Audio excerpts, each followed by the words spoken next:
Na huku hayo yakiarifiwa ni kwamba baadhi ya familia za waathiriwa wa mafuriko sasa zinadai kulipwa fidia, zikitilia shaka ahadi ya serikali kugharamia mazishi ya jamaa zao. Familia hizo zilifika katika hifadhi ya maiti ya City ambako uchunguzi wa maiti ulifanyika, zikilaumu serikali kwa kushindwa kulinda maisha ya jamaa zao, kama Franklin Wala anavyoeleza.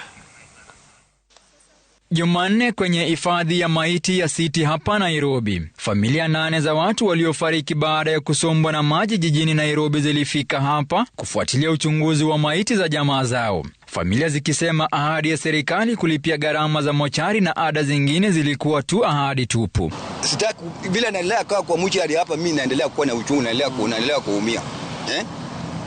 Sijui bila nitampeleka yeye afike aende azikwe. So naomba serikali awache kuongea, wa act. Tunaambiwa baada ya postmortem hata hizo bili wanasema wanalipa, tunaitizwa bili hapa nataka tulipe. So wamesaidia sisi wapi? Na chochote kwa upande wa finance, nataka kama hata president ajitokeze aseme hawa familia wamepoteza wapendwa wao, wapewe fidia.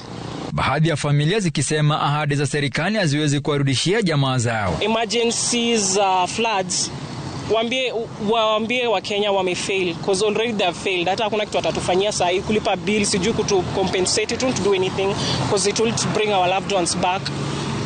The government has already failed. Sasa wakikuja mochari sijui hakuna kitu wanatusaidia. Chumba cha maiti cha City kufika sasa kimepokea miili 24 ya waathiriwa wa mafuriko, miili 12 ikiwa bado haijatambulika. Really this is embarrassing. Na tunasema sisi tunataka kuwa Singapore.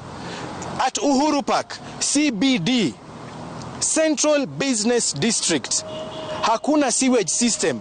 People are drowning. Ni kama yani watu wako ushago. Akijiri hayo, kunazo familia ambazo zingali zinawasaka upendo wao baada ya tukio hilo la Ijumaa. Nilikuwa huku Sunday, nikaangalia mwili yenye nilionyeshwa, sikupata mtu wangu. Nimekuwa nikisunguka huku na huku.